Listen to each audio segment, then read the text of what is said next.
Shalom à tous et j'espère que vous allez bien cette semaine. On rend grâce à Dieu pour l'opportunité qu'il nous donne de partager encore la parole cette semaine.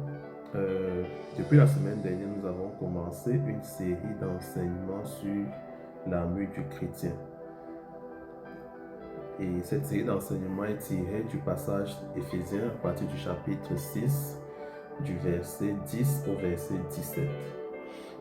Nous avons parlé de la vérité pour ceinture la semaine dernière et nous avons vu que lorsque le Saint-Esprit nous recommande d'avoir à nos reins la vérité pour ceinture, c'est une façon de nous dire que nous devons nous attacher à Dieu, que Jésus, qui est la vérité, doit être l'objet de nos pensées les plus profondes, que nous devons nous attacher à Dieu au-delà de toutes choses. Et c'est par notre attachement au Seigneur que nous pourrons manifester ou alors rendre efficaces toutes les autres armes qui vont nous venir par la suite.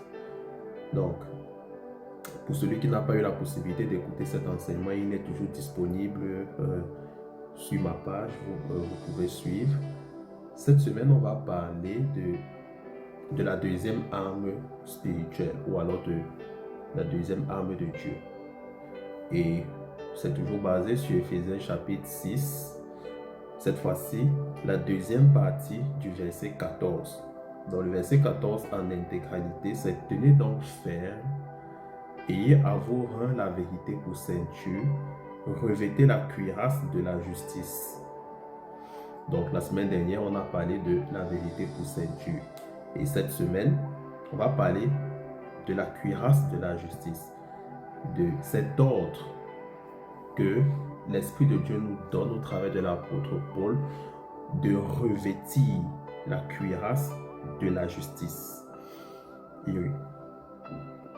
on a vu que s'il n'y a pas une véritable attache à Dieu, il n'y a pas une véritable cuirasse que nous pouvons revêtir. Parce que la cuirasse que nous devons revêtir, son efficacité n'est réelle que si à la base, nous avons la vérité pour ceinture, si à la base nous sommes attachés à Christ. Amen. Donc, aujourd'hui, on va parler de la cuirasse de la justice. Je prie que le Seigneur te dispose là où tu es, dispose ton cœur là où tu es, afin que tu puisses être béni par cet enseignement, comme moi-même je suis béni. Amen. Parce que tous ces enseignements que je donne, moi aussi, ça me permet de comprendre véritablement l'importance de chaque arme de Dieu et de pouvoir l'utiliser de manière efficace dans les combats spirituels. Comme je dis la semaine dernière, nous sommes tous engagés dans des combats spirituels, que ce soit des combats hérités de nos familles, que ce soit les réclamations familiales, que ce soit des blocages, que ce soit des traits de caractère, que ce soit un péché, que ce soit vraiment n'importe quoi. Il y a plusieurs combats spirituels dans lesquels les chrétiens sont engagés. Et pour avoir la victoire dans ces différents combats spirituels, il faut vraiment revêtir chacune des armes et non pas certaines et pas d'autres. Amen. Parce que l'apôtre Paul nous recommande vraiment de prendre toutes les armes de Dieu afin de résister dans le mauvais jour et tenir ferme après avoir tout surmonté. Et il insiste encore par la suite que nous n'avons pas à lutter contre la chair et le sang, mais contre les dominations, contre les autorités, contre les princes du monde des ténèbres, contre les esprits méchants dans les lieux célestes. Et il nous dit, revêtez-vous de toutes les armes de Dieu afin de pouvoir tenir ferme contre les ruses du diable. Ça veut dire que si nous voulons avoir la victoire dans nos combats spirituels, nous devons revêtir toutes les armes de Dieu. Amen. La semaine dernière, on a vu comment revêtir la vérité pour ceinture. Alors maintenant, nous allons comprendre comment revêtir la cuirasse de la justice. C'est quoi la cuirasse de la justice? Pourquoi est-ce que la cuirasse de la justice est importante pour le chrétien dans ses combats spirituels? Comment est-ce que le chrétien doit revêtir cette cuirasse-là de la justice? Amen. Donc, déjà, ce que nous devons comprendre, c'est que la cuirasse du soldat, c'est une pièce capitale c'est une pièce capitale de son armure. Pourquoi? Parce que la cuirasse, sur l'armure d'un soldat, la cuirasse recouvrait aussi bien le dos que la poitrine. Donc, c'était vraiment un accessoire qui couvrait à la fois le dos et la poitrine et le torse tout entier. Et c'est un élément essentiel pour la protection du cœur et des différents organes vitaux. C'est pourquoi ça recouvrait tout le torse et le dos, la poitrine. C'était vraiment pour couvrir toutes ces parties vitales-là. Amen. Dans le mot cuirasse, il y a le mot cuir. Amen. Dans le mot cuirasse, il y a le mot cuir. La cuirasse était souvent faite de cuir, sur lequel étaient cousues plusieurs tranches de sabots, de cornes d'animaux, de métal qui se chevauchaient. Amen. Et ce revêtement blindé protégeait le soldat contre toutes sortes de coups. Ça protégeait le soldat contre toutes sortes de coups.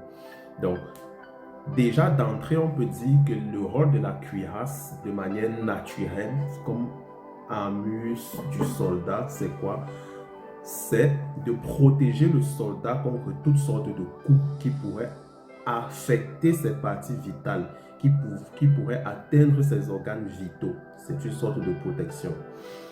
On peut voir dans 1 Samuel 17, verset 5, on va lire rapidement, dans 1 Samuel 17, verset 5, on peut lire que, là, on est en train de parler de Goliath. On dit, sur sa tête était un casque d'airain et il portait une cuirasse à écailles du poids de 5000 cycles d'airain. Amen. 5000 cycles d'airain.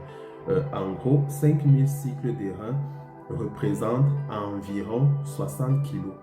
Donc, ici, on est en train de dire que l'armure de Goliath pesait à peu près 60 kilos. Vous imaginez 60 kilos, c'était la cuirasse que portait Goliath. 60 kilos. Donc, c'est dit qu'aucun soldat ne pouvait aller au combat sans sa cuirasse. Aucun soldat ne pouvait aller s'engager dans un combat sans porter sa cuirasse. Parce que sa cuirasse lui permettait d'être protégé des coups mortels, des coups qui pourraient atteindre ses organes vitaux. Un soldat sans cuirasse, c'était comme aller à la guerre en étant nu, aller à la guerre en étant vulnérable, aller à la guerre en étant vulnérable à toutes sortes d'attaques de l'ennemi. Amen.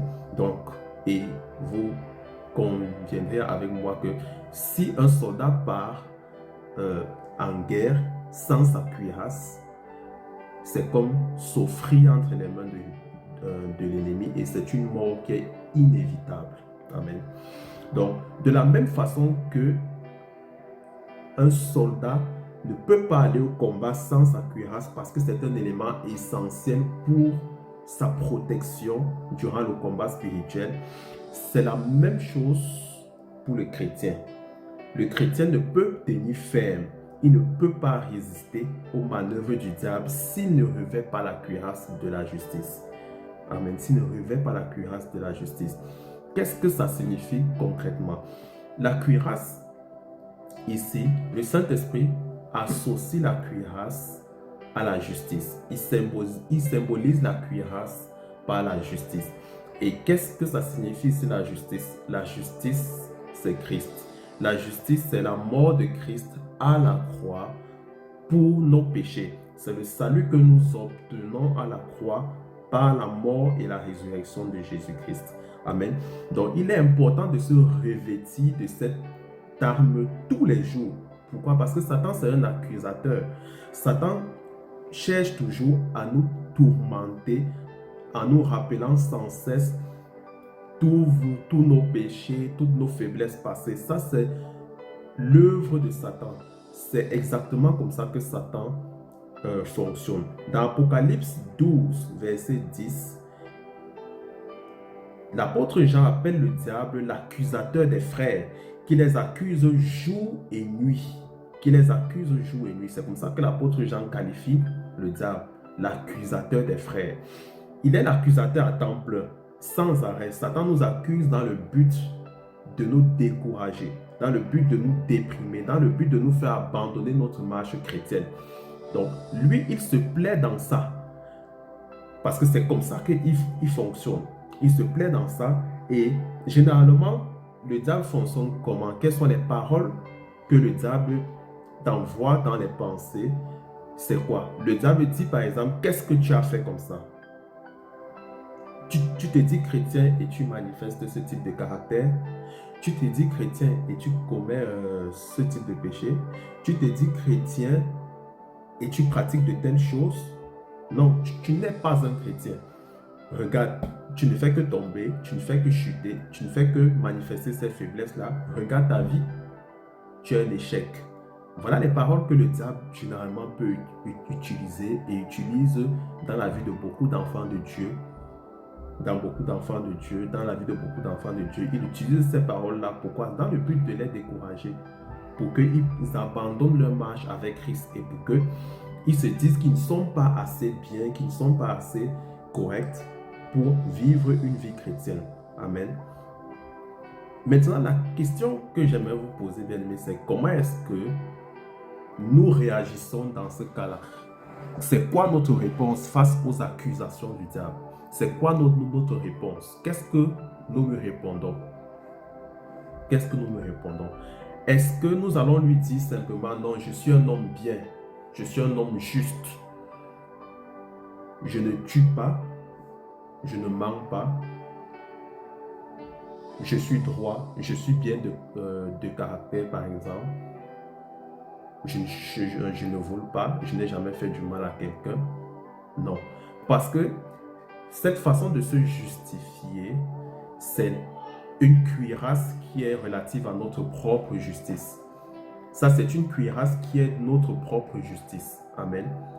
Et une cuirasse qui est basée sur notre propre justice, c'est une cuirasse qui est en papier. C'est une cuirasse qui n'est pas valable devant Dieu. C'est une cuirasse qui n'est pas efficace contre les accusations de Satan.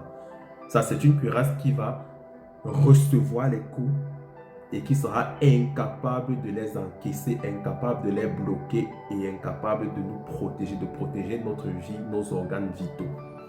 Amen. Elle ne pourra pas repousser de manière réelle les assauts de Satan. Et dans ce cas, qu'est-ce que nous devons faire? Ce dont nous avons besoin, c'est de la justice parfaite de Dieu. Parce que la justice parfaite de Dieu, qui est celle du Seigneur Jésus-Christ, elle est infaillible. Elle est inébranlable. Amen. Paul exhorte les chrétiens à revêtir la cuirasse de la justice, donc à revêtir cette justice qui est de Jésus-Christ et non une autre justice. C'est une justice qui est parfaite. Pourquoi? Parce que elle nous protège contre les accusations de Satan. Elle est sûre et nous donne toutes les armes nécessaires pour nous défendre contre les accusations de Satan. On va lire un passage dans Zacharie 3, du verset 1 au verset 5. C'est un passage qui est très marquant pour cet enseignement-ci. Zacharie 3, à partir du verset 1 au verset 5. Zacharie 3, du verset 1 au verset 5. La Bible dit ceci, écoutez bien. Il me fit voir Josué, le souverain sacrificateur, debout devant l'ange de l'Éternel, et Satan qui se tenait à sa droite pour l'accuser. Amen. Donc, Zacharie, qui était un prophète, qui était un serviteur de Dieu, il a eu une vision où il voyait Josué, le souverain sacrificateur, qui était debout devant l'ange de l'Éternel. Amen. Et Satan aussi était présent et il se tenait à sa droite. Pourquoi Satan était là? Satan n'était pas là juste pour observer la scène, mais Satan était là pour accuser Josué. C'était son but. Lui, il était là juste pour accuser. Pourquoi il accusait? On va lire dans la suite. Verset 2. L'Éternel dit à Satan, que l'Éternel te réprime, Satan. Que l'Éternel te réprime. lui qui a choisi Jérusalem, n'est-ce pas là un tison arraché du feu? Amen. Donc il est en train de dire à Satan que l'Éternel te réprime. Pourquoi? Parce que j'ai choisi Jérusalem. J'ai choisi Jérusalem. N'est-ce pas là un tison arraché du feu? C'est-à-dire, c'est une délivrance que je lui ai donnée. Amen. Il n'a plus droit à l'enfer. Il n'a plus droit à la condamnation. Parce qu'il fait partie de mon peuple. Alors, par la suite, la Bible nous dit au verset 3, « Or, Josué était couvert de vêtements sales, et il se tenait debout devant l'ange de l'Éternel. » Amen. Josué était couvert de vêtements sales, et il se tenait debout devant l'ange. Les vêtements sales, spirituellement, représentent le péché. Amen. Ça représente le péché. Dans d'autres termes, le diable était là pour accuser Josué parce que Josué était recouvert de vêtements sales. Donc, lui, il avait des choses à reprocher à Josué devant Dieu. Donc, il était là pour dire à Dieu que, mais comment est-ce que tu peux le considérer? Comment est-ce que tu peux dire qu'il est souverain sacrificateur? Comment est-ce que tu peux dire qu'il est serviteur de Dieu alors qu'il est couvert de péché? Voilà, ses vêtements sont sales. Mais avec des vêtements sales, Seigneur éternel, comment est-ce que tu le considères comme un souverain sacrificateur? Mais ça ne se fait pas. Ce n'est pas possible. Donc, il était là juste pour accuser le souverain sacrificateur devant Dieu et dire qu'il n'est pas digne d'être considéré comme un souverain sacrificateur. Verset 5, verset 4, la Bible dit ceci. L'ange, prenant la parole, dit à ceux qui étaient devant lui. Amen. Écoutez ce que l'ange a dit lorsqu'il a pris la parole. L'ange dit, ôtez-lui les vêtements sales. Puis il dit à Josué, toujours l'ange qui dit à Josué, vois, je t'enlève ton iniquité, je te revêt d'habits de fête. Amen. Je t'enlève ton iniquité et je te revêt d'habits de fête. Je dis, qu'on mette sur sa tête un turban pur. Et il mit un turban pur sur sa tête. Et il lui mit des vêtements. L'ange de l'Éternel était là. Alors, verset 6, l'ange de l'Éternel fit à Josué cette déclaration. Ainsi parle l'Éternel des armées. Si tu marches dans mes voies et si tu observes mes ordres, tu jugeras ma maison et tu garderas mes parvis. Et je te donnerai libre accès parmi ceux qui sont ici. Amen. Donc, on voit ici dans ce passage un souverain sacrificateur qui était devant Dieu et le diable qui était dans la présence de Dieu en train de l'accuser parce qu'il voyait le péché dans la vue du souverain sacrificateur et il venait l'accuser devant Dieu. Il n'avait pas tort en l'accusant parce qu'on voyait Josué avec des vêtements sales dans la présence de Dieu. Donc, il était couvert de péché. Et le travail du diable, c'était de l'accuser. C'était de dire à Dieu que cet homme, Josué, ne mérite pas d'être souverain sacrificateur. Comment est-ce que tu le considères comme ça alors que c'est un pécheur? Voilà le travail du diable. Ça, c'est le fonctionnement du diable. C'est le fonctionnement du diable. Le diable a été qualifié par Jean l'accusateur des frères. Pourquoi? Parce qu'il nous accuse jour et nuit devant Dieu. Donc c'est comme ça que le diable fonctionne même avec nous les chrétiens. Il passe le temps à aller dans la présence de Dieu pour nous accuser, pour dire à Dieu, mais Seigneur, comment est-ce que cet homme, comment est-ce que cette femme se dit serviteur de Dieu, servant de Dieu, comment est-ce que cette femme dit qu'elle marche avec toi, comment est-ce que cet homme dit qu'il croit en toi, mais regarde ce qu'il fait. Regarde le péché dans lequel il tombe. Regarde le mauvais caractère qu'il manifeste. Regarde les actes qu'il pose. C'est comme ça que le diable nous accuse devant Dieu. C'est comme ça que le diable nous accuse dans la présence de Dieu. Mais bien aimé, vous avez vu comment est-ce que le Seigneur a réagi dans le cadre de Josué. Amen. Vous avez vu comment le Seigneur a réagi. Donc, de la même façon, nous qui avons accepté Jésus dans notre vie, ça veut dire que la justice parfaite de Dieu, qui est la mort de Jésus, pour le pardon de nos péchés, nous devons l'accepter dans notre vie. Nous devons recevoir cette justice-là dans notre vie, porter cette cuirasse pour que toutes les accusations du diable ne nous affectent pas, ne nous atteignent pas. Amen. Paul dit qu'il espère être trouvé en Jésus. Ça, c'est Philippiens chapitre 3, verset 9, vous pouvez lire. Paul dit qu'il espère être trouvé en Jésus-Christ, non pas avec une justice qui serait la sienne, mais avec la justice qui est obtenue par la foi en Jésus-Christ. Amen. Donc la justice qui provient de Dieu, bien-aimé, est fondée sur la foi en Jésus. Ça veut dire que lorsque l'apôtre Paul nous demande de revêtir la cuirasse de la justice, il est en train de nous dire de prendre, de revêtir la justice de Jésus-Christ qui est fondée par notre foi que nous avons en lui. Et cette justice-là, c'est quoi? Dieu a tant aimé le monde qu'il a envoyé son Fils unique, Jésus-Christ, afin que quiconque croit en lui ne périsse point, mais ait la vie éternelle. Encore un autre passage. Il n'y a plus de condamnation pour ceux qui sont en Jésus-Christ. Amen. Il y a plusieurs passages dans la Bible où le Seigneur, au travers bien sûr du Saint-Esprit, nous dit pourquoi est-ce que c'est important de recevoir le salut qui vient du Seigneur, qui vient de Jésus-Christ. Parce que c'est ça la justice parfaite de Dieu. L'œuvre que Christ a accomplie à la croix.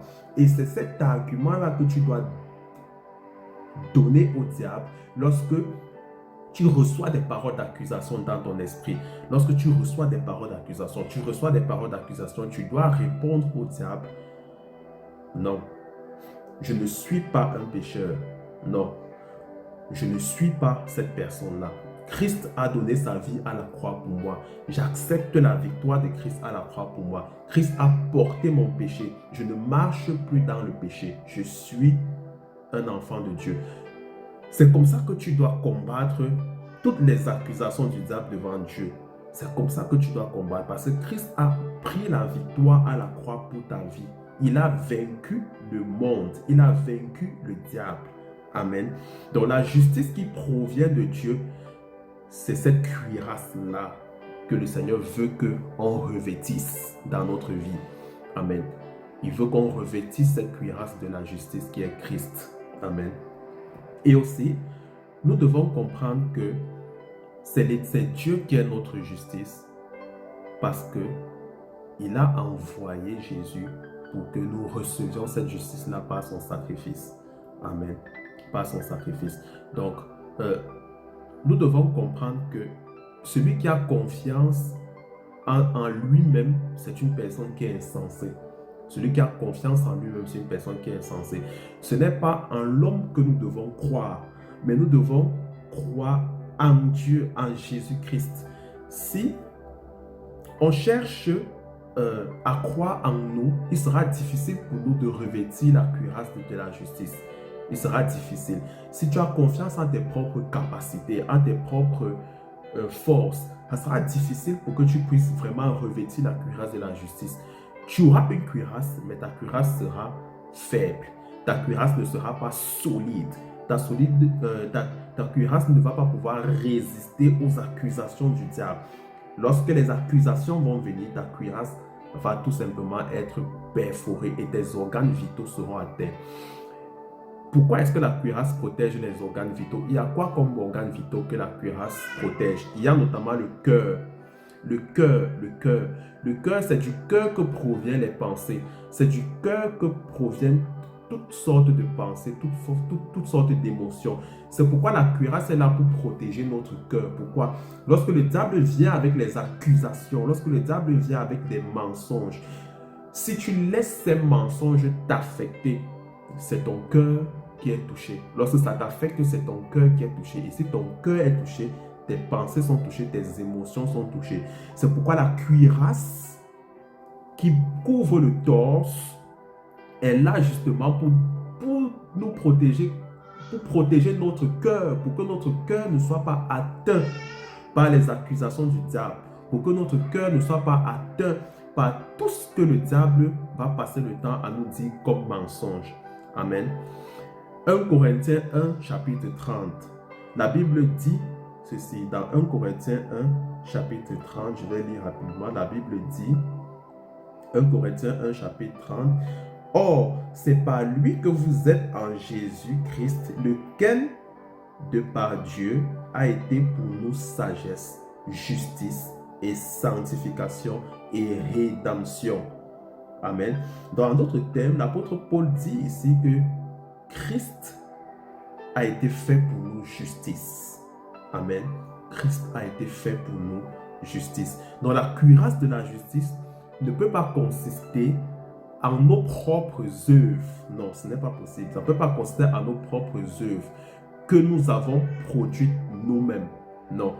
Parce que si nous présentons nos propres œuvres devant Dieu, si nous présentons nos propres œuvres devant Satan comme notre propre justice, il y aura toujours un défaut qui pourra être trouvé dans notre propre justice. Et notre cuirasse sera détruite. Notre cuirasse ne sera pas assez efficace pour nous protéger. Il s'agit plutôt de présenter la justice de Jésus-Christ, qui est notre Sauveur. C'est sa justice parfaite qui nous a été imputée et que nous recevons par la foi.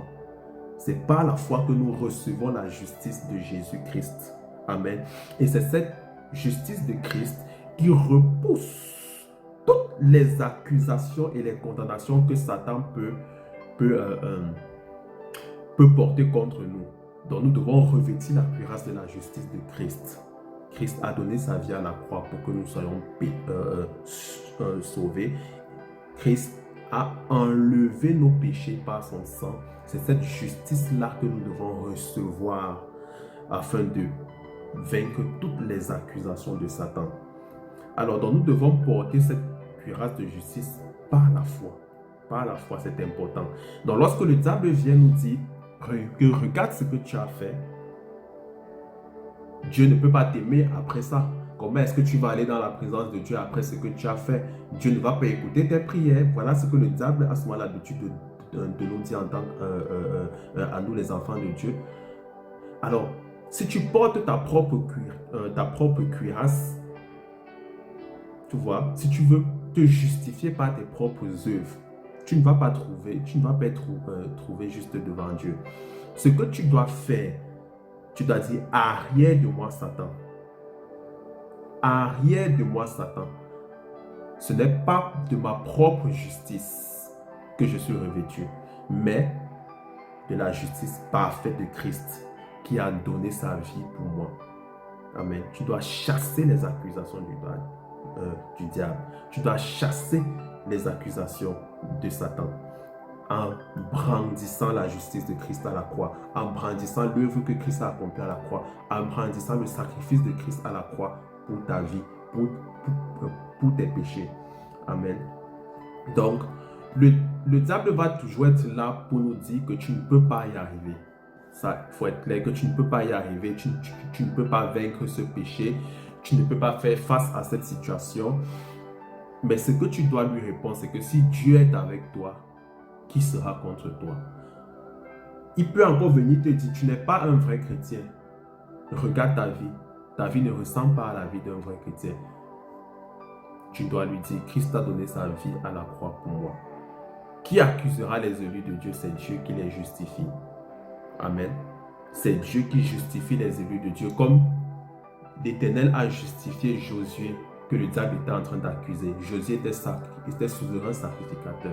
C'était un sacrificateur de l'Éternel, un serviteur de Dieu, que le diable est venu accuser. Mais la justice de Dieu a parlé pour lui. Ce ne sont pas ses œuvres. Ce n'est pas parce qu'il servait Dieu que le Seigneur l'a justifié. Non.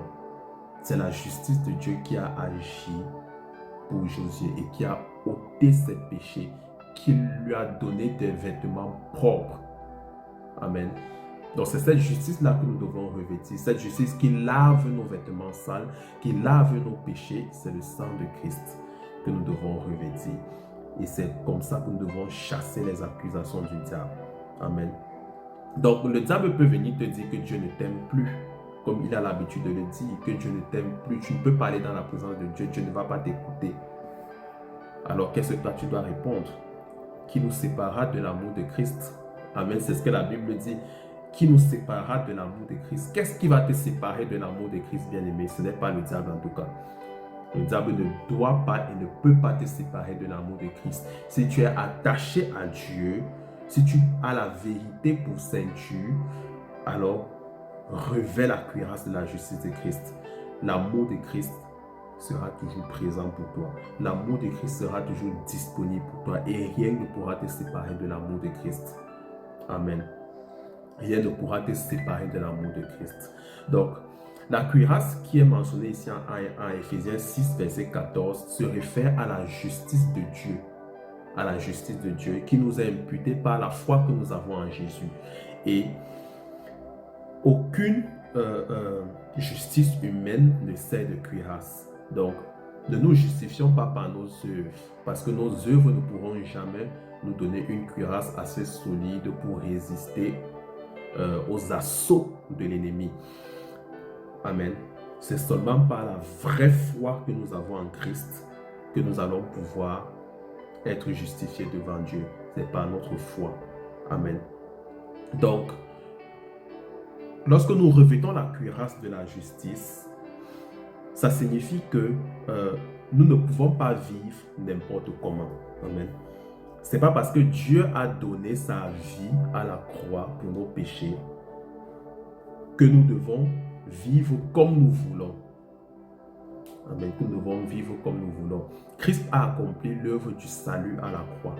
Alors ça veut dire que maintenant, si nous prenons la justice, si nous revêtons la cuirasse de la justice, ça ne signifie pas que nous devons vivre n'importe comment sans tenir compte de la volonté de Dieu révélée dans sa parole.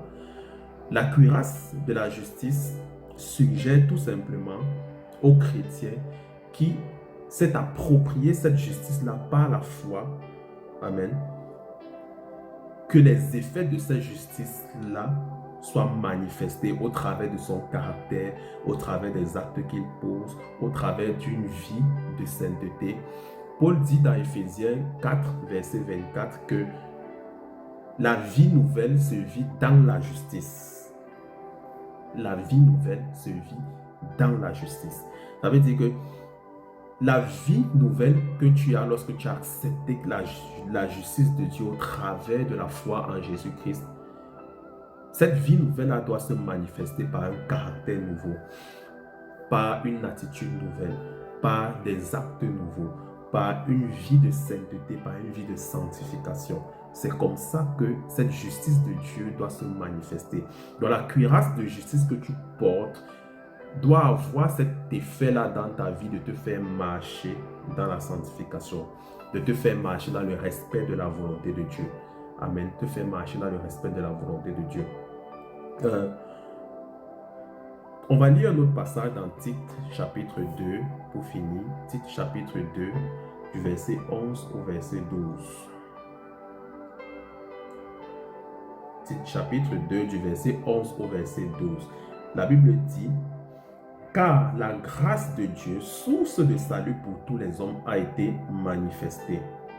Verset 12. Elle nous enseigne à renoncer à l'impiété et aux convoitises mondaines et à vivre dans le siècle présent selon la sagesse, la justice et la piété.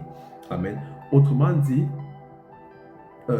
la justice de Christ qui nous est imputée par la foi, nous appelle à un comportement juste, à une conduite juste.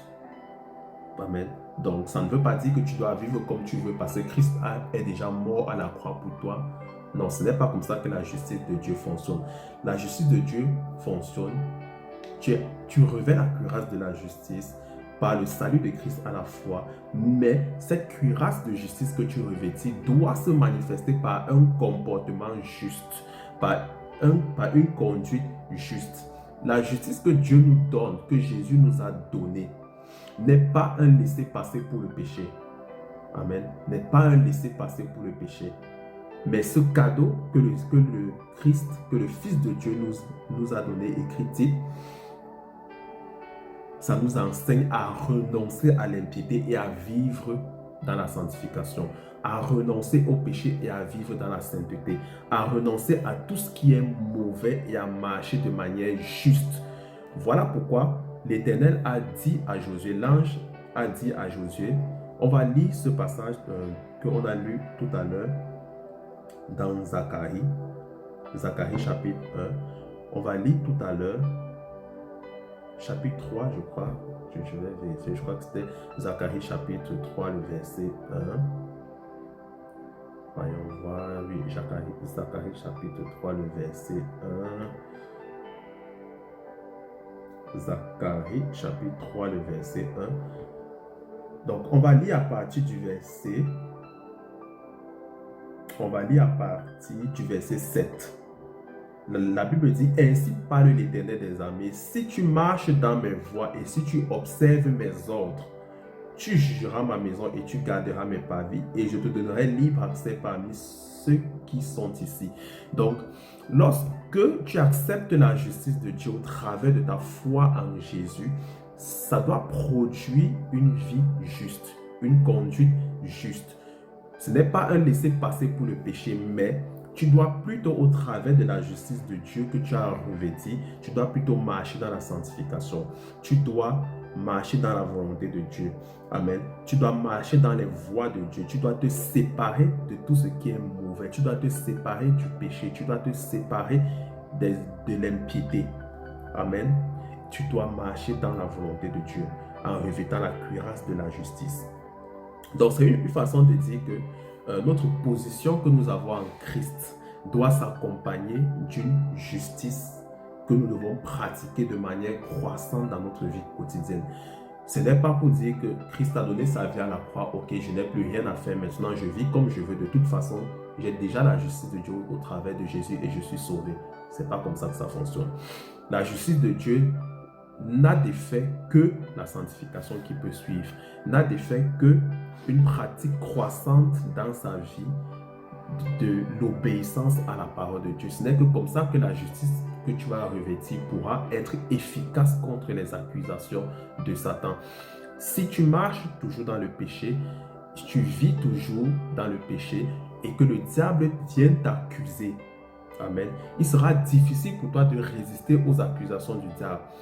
Parce que le chrétien, lorsqu'il a accepté Christ dans sa vie, doit mener une vie juste, doit mener une vie de sanctification, une vie de sainteté. Ce n'est que comme ça qu'il pourra résister aux accusations de Satan. Donc, par la foi, Dieu nous justifie et il nous dit, revêtez la cuirasse de la justice. C'est pourquoi il a dit, ceux que j'ai appelés, je les ai aussi justifiés.